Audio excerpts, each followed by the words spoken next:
मोहतरम सामीन सलामुन अलैकुम। नादरीन, जिस आयत को आज हम पढ़ेंगे वो है सूरह अल बकरा आयत नंबर 54। मैं उम्मीद करता हूँ कि आप इसे गौर से सुनेंगे और अपनी जिंदगी को कुरान के मुताबिक गुजारने की कोशिश करेंगे, क्योंकि कुरान अल्लाह ताला की तरफ से नाजिल करदा इंसानों के लिए एक मुकम्मल ज़ाब्ता हयात है। कुरान अल्लाह की किताब है जो इसकी मैशियत के तहत नाजिल हुई। ये क़यामत तक के इंसानों की रहनुमाई करने वाली है। ये अल्लाह की तरफ से अहम ऐलान है। ये आलमगीर किताब है जिसे हर जमाने व खिता के लोग अपनी अपनी जुबान में समझ सकते हैं। ये इंसानी अमूर से मुतल्लिक अल्लाह के कवानीन पर मबनी जामिया तरीन किताब है। इसका मौजू इंसान है। ये इनफरादी सतह पर शख्सियत की नशोनुमा करती है और इज्तिमाई सतह पर रियासत के लिए मुनसफाना कानून और निज़ाम देती है।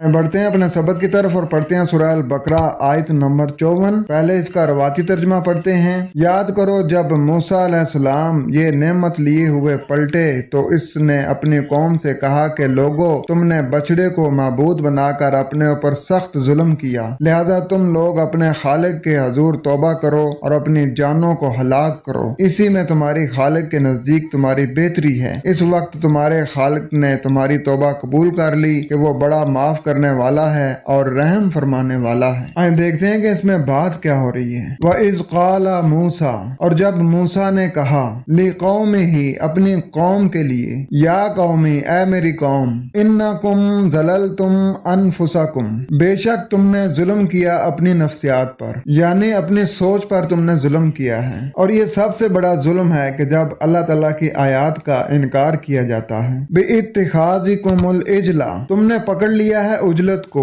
यानी तुमको पकड़ लिया है खास उजलत ने। फतूबू इला बारीकुम, बस मतवज्जा हो जाओ अपने पैदा करने वाले की तरफ। फक्तुलू अनफुसकुम, बस झगड़ो तुम अपनी नफ्सियात से। इंसान अपनी नफ्सियात में कुछ चीजों को मारूफ बना लेते हैं और वो ये समझते हैं कि इन चीजों को करके हम कामयाब हो जाएंगे, चाहे वो किताबुल्लाह में हो या ना हो। कुरान बताएगा कि मारूफ क्या है। मेरे और आपके कहने से कोई चीज मारूफ नहीं होगी। अगर अपने नफ्सों से इंसान चीजों को मारूफ बनाने लग जाते तो आज तो सैकड़ों किस्म के फिरके हमारे माशरे में वजूद में आ चुके हैं। अब उनमें कौन सा मारूफ फिरका है, कौन सी मारूफ जमात है? उनके लिटरेचर अलग हैं, उनकी नमाजें अलग हैं, उनके इबादत के तरीके अलग हैं। तो तुमने अपनी नफ्सियात पर जुल्म कर लिया है। अब तुम्हें अपनी नफ्सियात से झगड़ना है। तुमने अपनी सोचों से झगड़ना है कि तुम जो अमल कर रहे हो उसकी तस्दीक किताबुल्लाह से हो भी रही है या नहीं हो रही। ज़ालिकुम खैरुल लकुम इंदा बारीकुम, तो वही बेहतर है तुम्हारे लिए तुम्हारे पैदा करने वाले के नजदीक, तुम्हें वजूद देने वाले के नजदीक। फताबा अलैकुम, पस मतवज्जो हुआ वो तुम पर। इन्नहु हुवा तव्वाबुर रहीम,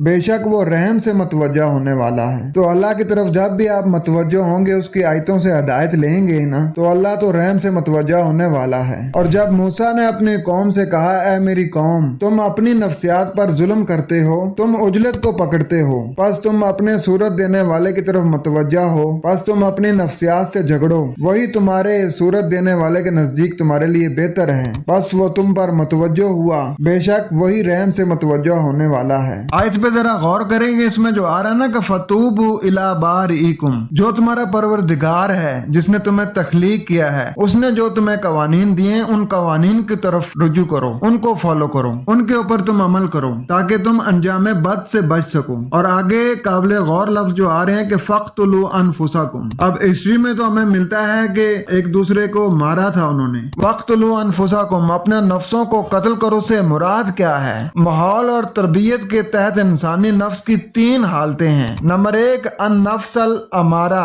12/53, नफ्से अमारा किसी बुराई की तरफ उभारता और माइल करता है। नंबर 2 अन-नफ्सिल लव्वामा 75/2, नफ्से लव्वामा किसी बुराई पर शुरू में मलामत करता है। नंबर 3 अन-नफ्सुल मुतमइन्ना 99/27, नफ्से मुतमइन्ना किसी अच्छाई या बुराई का आदी हो जाने पर बिलाखिर मुतमईन हो जाता है। वही की इकदार से सरकशी करने वाले नफ्से अमारा के मुतालिक सूरह यूसुफ में है 12/53 में कि बिलाशुबा नफ्से अमारा बुराई का हुक्म देता है। मज़कूरा आयत में नफ्सों को कत्ल करने से मुराद है खुद को अल्लाह के अहकाम के ताबिया करना। ہونا انسانی ذات کی اچھی تربیت سے نفس امارہ کی شدت کو کم کر کے اسے اپنے قابو میں کیا جا سکتا ہے۔ اور آگے جو فرمایا جا رہا ہے کہ ذالکم خیر لکم عند باریکم، کہ تمہارا جو خالق ہے نا اس کے نزدیک یہی تمہارے لیے بہتر ہے، اس کے جو قوانین ہیں نا ان کو تم فالو کرو، انسانوں کی لکھی کتابوں کو چھوڑ دو، انسانوں کی لکھی کتابوں کو ردی کی ٹوکری میں پھینک دو۔ اور آگے جو آ رہا ہے کہ فتاب علیکم انہ هو التواب الرحیم، جب تم